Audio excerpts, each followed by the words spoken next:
उनका हर एक दिन पर्व होता है, जिन्हें अपने काम पर गर्व होता है। समाज ही सर्वोपरि के इस खास कार्यक्रम में आप सभी का स्वागत है। आपने लगातार देखा होगा शिक्षा के क्षेत्र में, चिकित्सा के क्षेत्र में, बिटिया के क्षेत्र में या अपने सुरक्षा के क्षेत्र में जो संस्था है लगातार आगे रहती है ताकि सब जागरूक हो, आत्मनिर्भर बने, किस तरह वो कैसे भी करके सभी को जागरूक करने पे तुले रहते हैं। एक समाज से उनके अलग संबंध होता है, जिसके चलते आज हमको मिलवाएंगे मिशन जागृति के फाउंडर परवेश मलिक जी से। नमस्कार सर। नमस्कार जी, आपका बहुत बहुत स्वागत है sir. Thank you ma'am, thank you very much, और हमें ये अपॉर्चुनिटी देने के लिए बहुत बहुत शुक्रिया। सर, आपकी जो संस्था है उनको लगभग 14 साल कंप्लीट हो चुके हैं। एक बहुत लंबा सफ़र आपने तय किया, चाहे शिक्षा के क्षेत्र में हो, चाहे बिटिया के क्षेत्र में हो, चाहे किसी के क्षेत्र में हो। आपने अच्छा एक मुकाम जो है हासिल किया है, समाज में अपना जो एक स्थान है, पहचान है, वो आपने बनाई है। तो सर आप क्या कहेंगे सर्वप्रथम अपनी संस्था के बारे में? जैसे कि इसका नाम है मिशन जागृति, तो मिशन जागृति का मतलब ही है कि लोगों को जगाना। अगर मैं बताऊं इसकी शुरुआत कैसे हुई थी, तो एक बार मैं अपने घर के बाहर खड़ा था, तो सामने देखा कि एक महिला आई, तो उन्होंने अपने हाथ में एक पॉलीथीन थी वो बाहर फेंक दी। शाम को वही महिला कहती है कि ये नगर निगम वाले तो कुछ काम नहीं करते। तो मुझे लगा कि वास्तव में लोगों को जगाने की बहुत ज़रूरत है, और व्यक्ति अगर जाग गया तो सब कुछ काम ठीक हो जाएगा। इसलिए हमने इस संस्था का नाम रखा मिशन जागृति। जी बिल्कुल। परवेश जी, काफी बार चीजें देखी जाती हैं कि लोग दूसरों की साइड तो उंगली करते हैं, बट वो 3 उंगलियां ये नहीं देखते कि उनकी साइड भी होती है। किसी पे उंगली उलाहना देने से पहले उन्हें खुद भी जागरूक होना बहुत जरूरी है। तो क्या कहेंगे आप? बिल्कुल, इसी के लिए जैसे कि अगर कोई व्यक्ति आपको देख नहीं रहा है और फिर भी आप ट्रैफिक के नियमों का पालन करते हैं, और कोई देख नहीं रहा है और फिर भी आप कूड़ेदान में डालते हैं, और कोई नहीं देख रहा है फिर भी आप वो काम करते हैं जो एक सभ्य और अच्छे नागरिक को करना चाहिए। इसी को ध्यान में रखते हुए हमारा एक अपकमिंग प्रोजेक्ट आएगा स्मार्ट सिटीजन का, सर्टिफाइड स्मार्ट सिटीजन। उसके बारे में आपको हम बाद में बताएंगे जैसे ही वो प्रोजेक्ट लॉन्च होगा। जी बिल्कुल। आप लगातार समाज को जागरूक करने के में आगे रहते हैं। जो इंसान शिक्षित है वो जागरूक है, और जो जागरूक है वो सफल है। ये छोटा सा एक फॉर्मेट है, फिर भी हर कोई इसे अपनी लाइफ में नहीं उतारता है फॉर्मूला।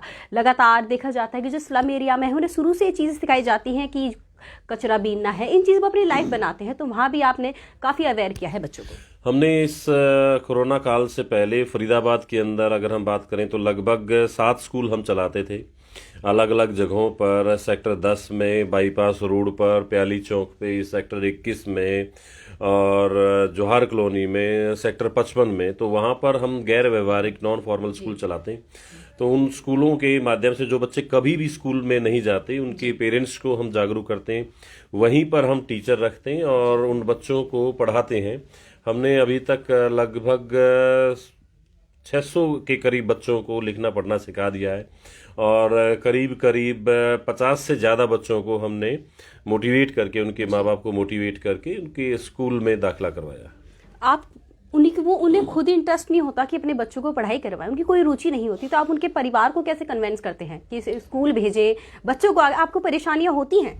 बहुत ज़्यादा होती हैं, क्योंकि वो जिस माहौल में रहते हैं, जिस परिवेश में रहते हैं, उस माहौल से उनको निकाल पाना। क्योंकि जो बच्चा कूड़ा बिनने जाता है या भीख मांगता है तो उनको कुछ पैसे आते हैं, और ऐसे उनके माँ बाप होते हैं। तो धीरे धीरे हमारे वॉलंटियर उनको समझाते हैं, जो टीचर होते हैं, हम जाते हैं, तो धीरे धीरे उनको समझाते हैं, और यही जगाने का हमारा काम है। जी बिल्कुल। परवेश जी, आप जैसे स्कूल में बच्चे जाते हैं, अगर नर्सरी क्लास से ही बात करें पढ़ाई की, तो उससे पहले भी एक पढ़ाई होती है। कैसे बैठना है, कैसे बोलना है, कैसे नमस्ते करना है, ये चीज़ें बहुत इंपॉर्टेंट होती हैं हमारी लाइफ में, जिसके लिए संस्थाएं ज़मीन पर उतरती हैं, उन बच्चों को समझाती हैं कि किस तरह उन्हें बैठना चाहिए, समाज के लायक उन्हें बनना चाहिए। तो कैसे आप उन्हें बच्चों को समझाते हो? क्योंकि बच्चों को समझाना बड़ा भारी बात होता है, अगर माँ बाप को भी आप समझाते तो।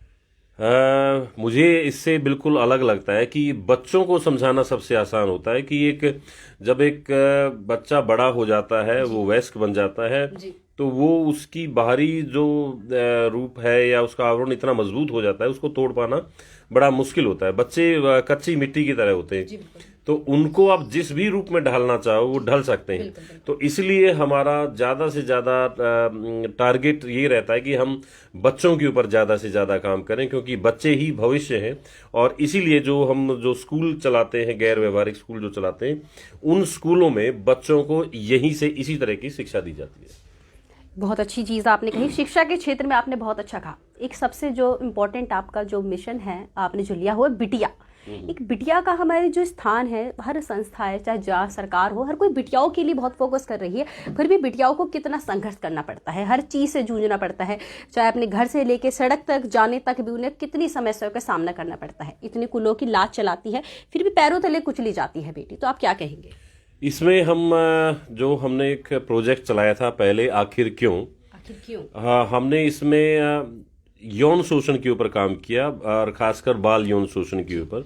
अगर हम यौन शोषण की बात करें तो घरों के अंदर भी ऐसे बहुत सारे काम होते हैं और अधिकतर जो परसेंटेज है वो घर में के आसपास या उनके जानकारों के माध्यम से ही होता है। तो उसमें हमने लगभग 600 लोगों का सर्वे करा पूरे फरीदाबाद में, और वहां पर हमने लोगों से राय ली कि आखिर ये क्यों होता है और कैसे रुकेगा। तो उसमें से जो निकल कर बातें आई बहुत मतलब हमने फिर यहाँ पुलिस प्रशासन से भी उसके बारे में बातचीत करी। उस वक्त के जो सीपी साहब थे और तमाम आप लोगों ने भी उसको कवर किया था, तमाम मीडिया ने उसको कवर किया। उसके बाद हमने फिर एक प्रोजेक्ट बनाया बिटिया, ये आप देख भी रहे होंगे यहाँ पर। तो बिटिया के माध्यम से हम इसी बिटिया के प्रोजेक्ट में हम एक चलाते हैं, हम एक अवेयरनेस कैंपेन चलाते हैं, खुली परिचर्चा।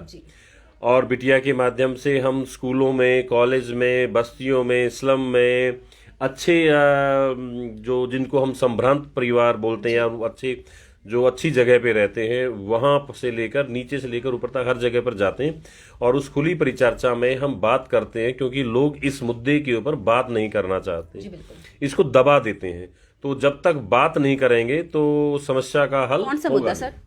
यौन शोषण का मुद्दा। यौन शोषण के मुद्दे को लोग दबा देते हैं कि नहीं चुप रहो, ये बात करने की नहीं है। तो हम इसके लिए ही खुली परिचर्चा करते हैं और हम लगातार इसके ऊपर काम कर रहे हैं। चाहे घाव हो, चाहे कोई बीमारी हो, चाहे कोई कुछ भी रोग हो, छुपाने से वो अक्सर बड़ा रूप ले लेता है। ये चीजें जानते हुए भी एक बिटिया को इतनी चीजों को दबा देते हैं। आपने आखिर क्यों का जो सर्वे निकाला था उसमें ज्यादातर रीजन क्या है? उसमें ज्यादातर रीजन जो अभी आजकल जो मोबाइल में जो या आप टीवी में देख लो, जो हर जगह जो सेक्स को इतनी उभार कर दिखाते हैं, तो उसकी लेकिन उसको हल कोई नहीं बात कर रहा है, उसके बारे में बात नहीं कर रहे, सिर्फ उसको इस तरीके से पेश किया जा रहा है कि जैसे आप कई एड में आता है, कोई एक प्रोडक्ट है और वो ऐसे ऐसे करते हैं और लड़कियां तुरंत खिंची आ जाती हैं, जो हम किसी का नाम क्यों लें, ब्रांड का खासकर। तो लेकिन इन सब चीजों के ऊपर फिर बच्चे को पता नहीं होता है कि क्या चीज है, कैसे है, क्या नहीं है, लेकिन उसके ऊपर बताने वाला कोई नहीं है, ना उसके घर में है। और आजकल की भाग दौड़ी भरी जिंदगी में घर में कोई है ही नहीं, माँ बाप चले गए ऑफिस, वो चले गए, तो वो बच्चा या लड़का या लड़की किससे पूछे, फिर वो गलत संगत में चला जाता है। आपके मोबाइल में ही इतनी सारी ये वेबसाइट आ जाती हैं कि वो पागल हो जाते हैं, फिर वो गलत संगत में पड़ जाते हैं। तो इसी को रोकने के लिए हम बिटियाओं को ये समझाते हैं कि नो मीन्स नो को एक तो अपनी ताकत बनाओ, और जब वो खुद से समझदार हो जाएंगी कि क्या सही है और क्या गलत है, तो सब कुछ ठीक हो जाएगा। जी बिल्कुल।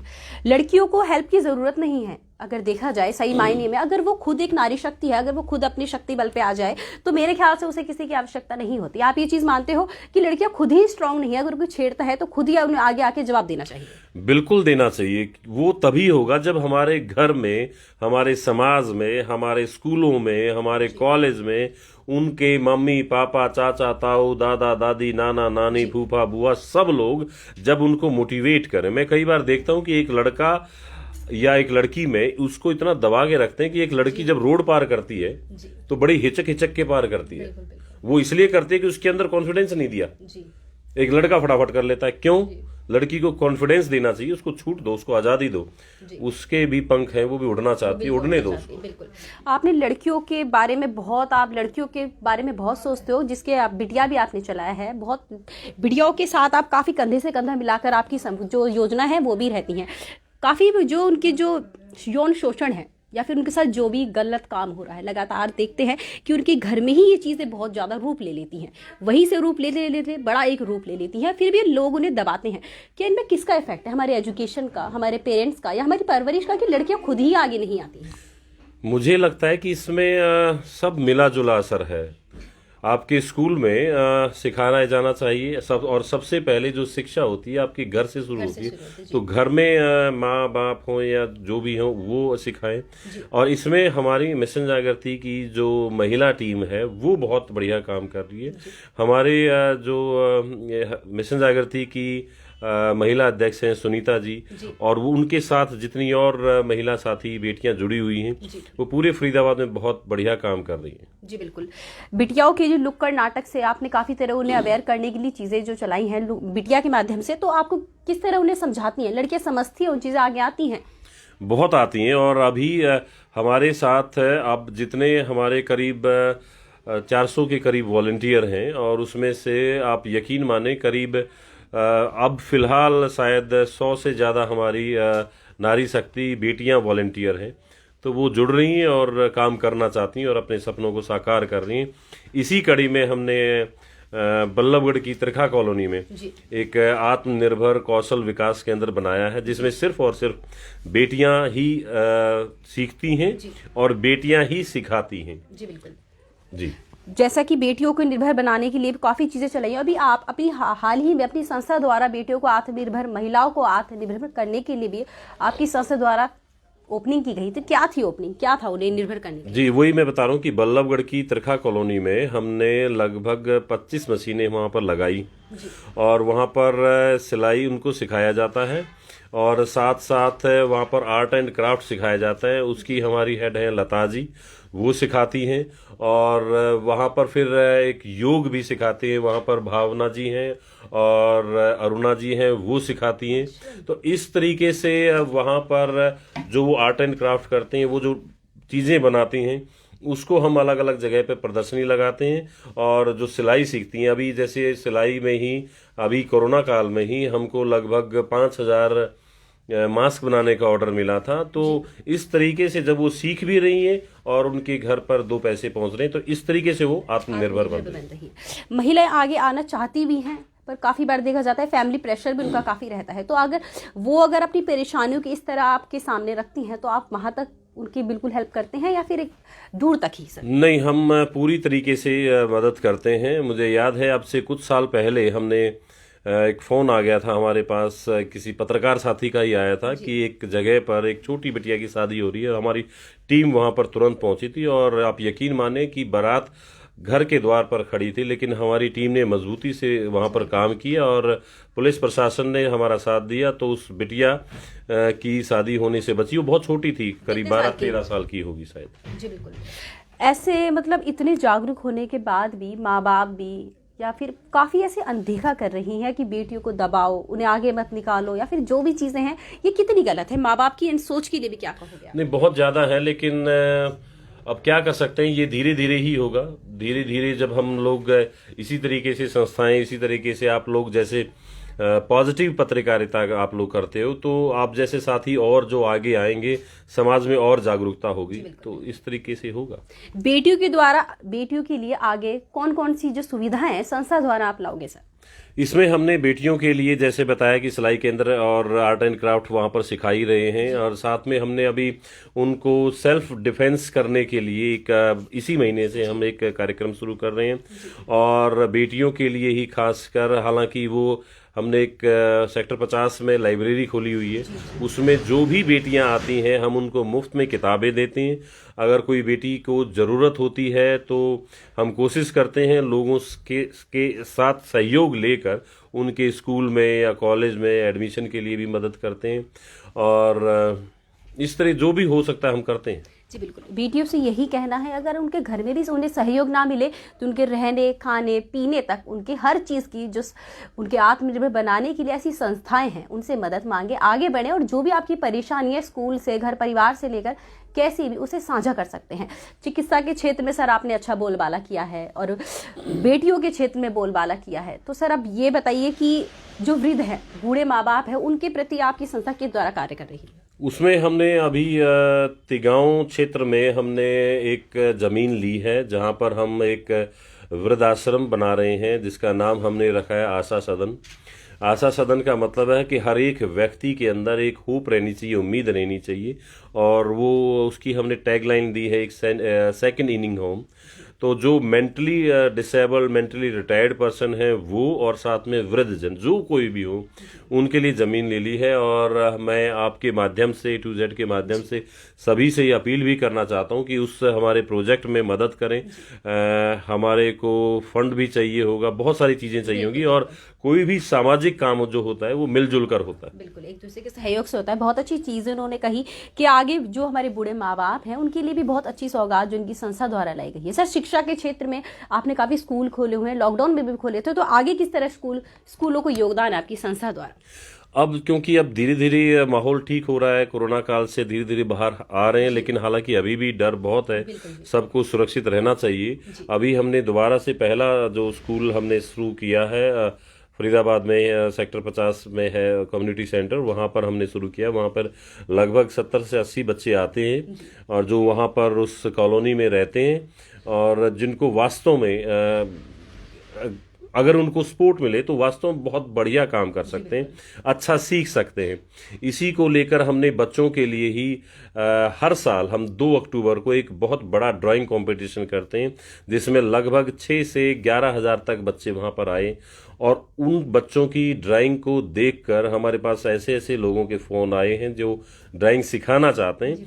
तो वो बच्चे उनसे सीख रहे हैं और अपने आप को उसको करियर भी बना रहे हैं। प्रवेश जी, काफ़ी चीज़ें ये होती हैं कि हुनर तो होता है बच्चों में, पर वो दबके रह जाता है, उन्हें निखार के लाने वाला कोई भी नहीं होता। आपकी संस्था द्वारा हर काफ़ी बार देखा जाता है जो आम लोग हैं वो दूसरों की परेशानियों को देखकर अनदेखा करके निकल जाते हैं कि जब पीड़ा अपने ऊपर आएगी तब देखी जाएगी। शिक्षा के क्षेत्र में भी आपने जागरूकता फैलाई, और चिकित्सा के क्षेत्र में फैलाई, बेटियों के क्षेत्र में आपने हर तरह जागरूक करने का काम किया। उन लोगों के क्या कहेंगे जो आंख बंद करके चले जा रहे हैं अंधेर गर्दी में? उनको क्या कह सकते हैं, उनको तो सिर्फ इतना ही कह सकते हैं कि आज जो अब आग लगी है तो हो सकता है कि आपके घर में भी लग जाए। और यकीन करो, जब आपके घर पर कोई बेटी है और जब वो बाहर जाती है या बेटा है तो आपको डर लगा रहता है कि कौन दरिंदा आए और कहीं एकदम से उसको नोच ना ले। तो जब कोई दूसरी बेटी के साथ हो सकता है तो आपके घर में भी वैसा हो सकता है। तो हम सभी को जागना होगा, हम सभी को संवेदनशील होना पड़ेगा। हम संवेदनहीन हो गए हैं। आज अगर रोड पर कोई भी अगर गिर जाता है, मर जाता है, उसके साथ से लोग निकल जाते हैं, लेकिन कोई उसको उठाता नहीं है, मदद नहीं करता है।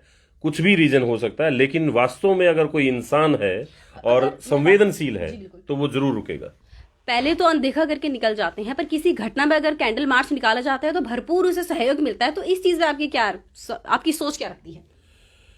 फरीदाबाद शहर जैसे कि औद्योगिक शहर है, लेकिन यहाँ पर बहुत सारी सामाजिक संस्थाएं भी हैं, और जितनी भी सामाजिक संस्थाएं हैं सभी बहुत अच्छा काम कर रही हैं। और रोष प्रकट करने के लिए कैंडल मार्च हो या दूसरे प्रदर्शन हो, वो भी करने ज़रूरी होते हैं।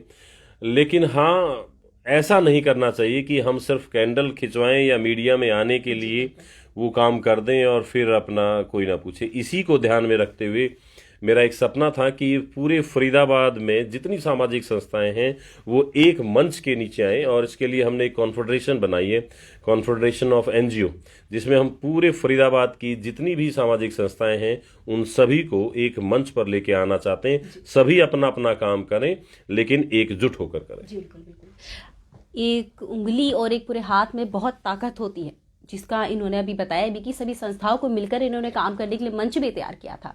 सर, अब आप देश के लिए, अब हमारे जो दर्शक हैं उन्हें क्या संदेश देना चाहेंगे जागरूक होने के लिए? जागरूक तो खुद से ही होना होता है। आपके अंदर अगर बीज है तो वो बीज तो पेड़ बन सकता है, लेकिन बीज ही नहीं है तो फिर कुछ नहीं हो सकता। और हर एक व्यक्ति के अंदर परमपिता परमेश्वर ने वो बीज दिया है, यदि उसको बस थोड़ा सा खाद, पानी, धूप ये मिल जाए तो वो जरूर अच्छे बन जाएगा। हर एक व्यक्ति अंदर से वास्तविक रूप से बहुत अच्छा और बहुत पॉजिटिव होता है, बस सिर्फ जरूरत है उसको थोड़ा सा सपोर्ट करने की। मैं 2 लाइनें मैंने पढ़ी थी कि मौत उनकी जिनका जमाना करे अफसोस, मौत उनकी जिनका जमाना करे अफसोस, यूं तो आए दुनिया में सभी मरने के लिए, एक दिन चले जाना है। जो भी वक्त मिले आपको जो भी काम दिया गया है, आप एक एंकर हैं, आप अपना काम ईमानदारी से करते हैं, बहुत बढ़िया देश सेवा है। कोई एक सफाई कर्मचारी है, अपना काम ईमानदारी से करता है, बहुत बढ़िया सेवा है। तो जरूरी नहीं है कि हर एक व्यक्ति झंडा उठाकर ही रोड पर निकले। आपको जो भी काम दिया है आप ईमानदारी से कर लें, वो बहुत बड़ी देश सेवा होती है। बहुत बहुत धन्यवाद। जैसे इन्होंने बताया कि अपने काम को ईमानदारी से करें और सबके जो दिल में साफ रहना चाहिए और एकता होनी चाहिए, क्योंकि हर किसी को आगे आने के लिए और अकेले इंसान में और एकता में बहुत जो डिफरेंट है वो चीज़ें होती है। और अपनी बेटियों को दबाए ना, उन्हें आत्मनिर्भर बनाए, उन्हें आगे लाए ताकि अपने हक के लिए तो वो कम से कम लड़ सके। धन्यवाद।